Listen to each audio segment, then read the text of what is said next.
Indah berbalang si awan petang, berarak di celah pepohon ara.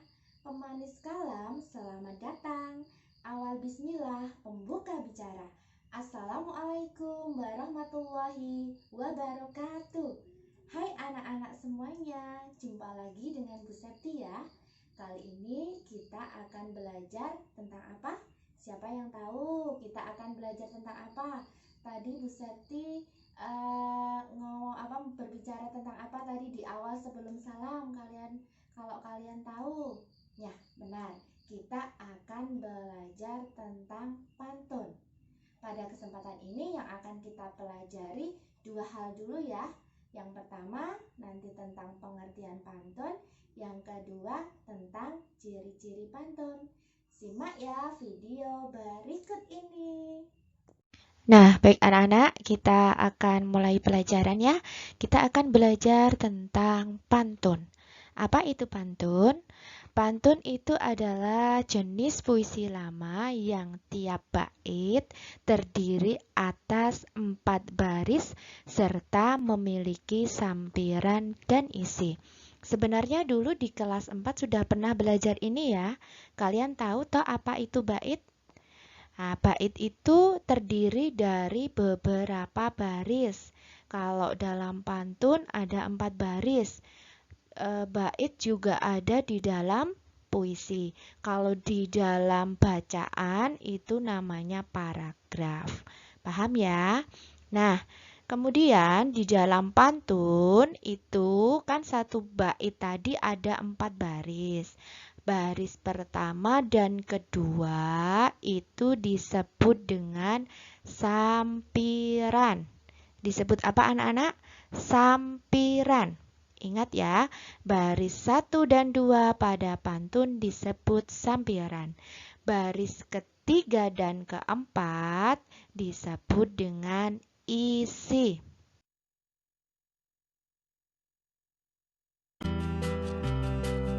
Nah, anak-anak, setelah kalian tahu apa itu pantun, sekarang kita akan belajar tentang ciri-ciri pantun. Ciri-ciri pantun ada 4. Nanti tolong kalian pahami betul-betul. Kalau bisa kalian sudah hafal di luar kepala. Ciri-ciri pantun ada 4. Yang pertama, tiap bait terdiri atas 4 baris. Ada 4 baris. Terus tiap baris terdiri dari 8 sampai 12 suku kata. Jadi antara 8 sampai 12. Jadi minimal paling sedikit 8, paling banyak 12. Jadi boleh 8, boleh 9, boleh 10, boleh 11, boleh 12. Kalau 7 bagaimana? Berarti kalau 7 tidak boleh. Kalau 13 bagaimana, Bu? 13 juga tidak boleh. Jadi antara 8 sampai 12 suku kata. Kemudian suku kata itu yang seperti apa? Nah, nanti akan kita pelajari di slide selanjutnya. Akan Bu Septi terangkan apa toh maksudnya tiap baris kok ada 8 sampai 12 suku kata. Kemudian ciri yang ketiga, dia memiliki sampiran dan isi. Tadi kalian masih ingat ya di slide yang pertama tadi bahwa pantun itu terdiri dari sampiran dan isi. Kalau tidak ada sampiran dan isinya, maka bukan disebut pantun. Ingat tidak, sampiran tadi terletak di baris mana? Ya, sampiran ada di baris pertama dan kedua. Sedangkan isi ada di baris 3 dan 4. Jadi baris 3 dan 4 itu adalah isi dari pantun itu. Maksud dari pantun itu, tentang apa pantun itu. Jadi ada di bagian isinya. Kemudian yang keempat, ciri yang keempat adalah berima A, B, A, B. Berima itu nama lainnya adalah bersaja.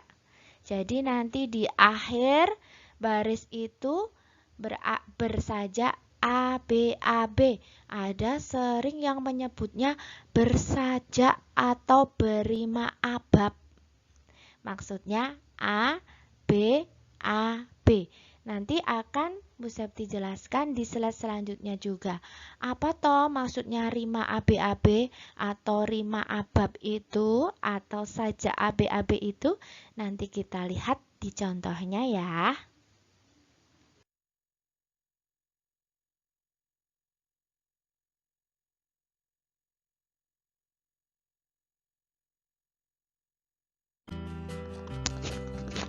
Anak-anak, biar kalian lebih jelas, perhatikan contoh pantun berikut ini. Bu Septi bacakan ya. Anak rusa masuk ke taman, puas sudah orang memburu. Kalau muda jadikan teman, kalau tua jadikan guru. Nah, mari kita pelajari bersama-sama contoh pantun berikut ini. Kita lihat ya. Pada ciri yang pertama, tiap bait harus terdiri atas 4 baris. Kita lihat contoh pantun itu. Ada berapa baris anak-anak? Ya, benar, 4. Baris pertama, anak rusa masuk ke taman. Itu 1. Puas sudah orang memburu. 2. Kalau muda jadikan teman. 3.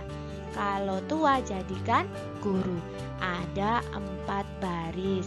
Jadi ciri yang pertama sudah ada dalam pantun tersebut. Sekarang kita lihat untuk ciri yang kedua.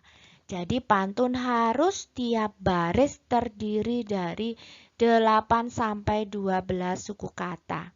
Maksudnya seperti apa? Yuk kita lihat per baris. Mulai dari baris pertama, anak rusa masuk ke taman. Kita hitung bareng-bareng suku katanya.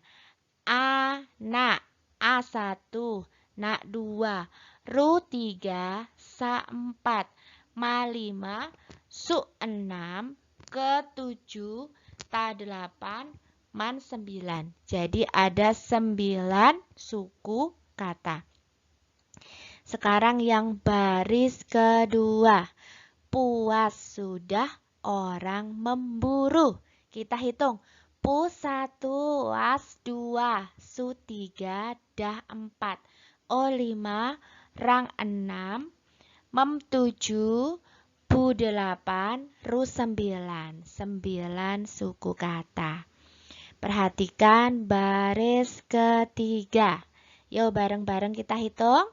Kalau muda jadikan teman. Kita hitung.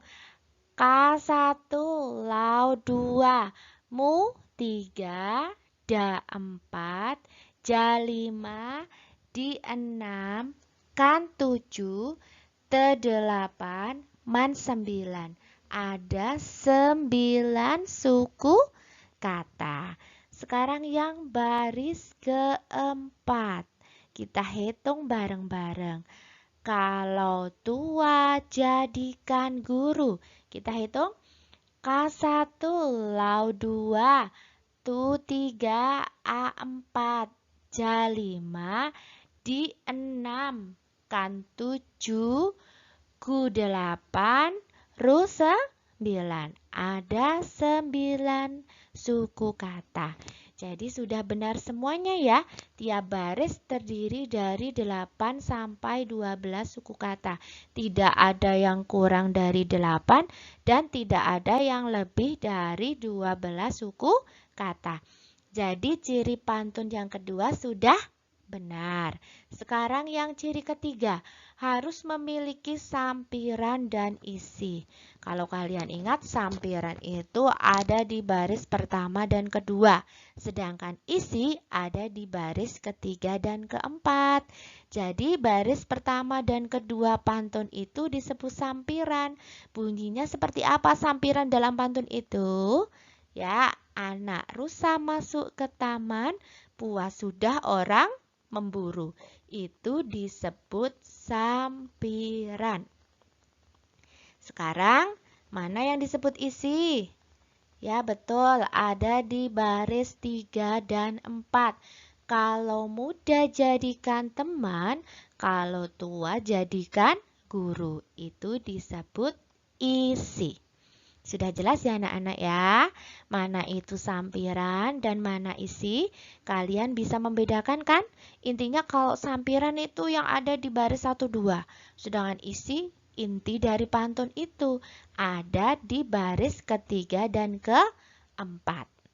Nah, kalau sekarang kita lanjut ke ciri pantun yang keempat, yaitu berima atau bersaja AB-AB. Rima itu adalah bunyi akhir baris. Perhatikan, kita lihat dari baris pertama dulu. Anak rusa masuk ke taman. Bunyi akhir barisnya an. Nah, maka kita sebut dengan A. Kenapa pakai A ya? Untuk membedakan nanti dengan baris yang kedua. Coba kita lihat baris yang kedua. Puas sudah orang memburu. Akhir barisnya apa? Ru.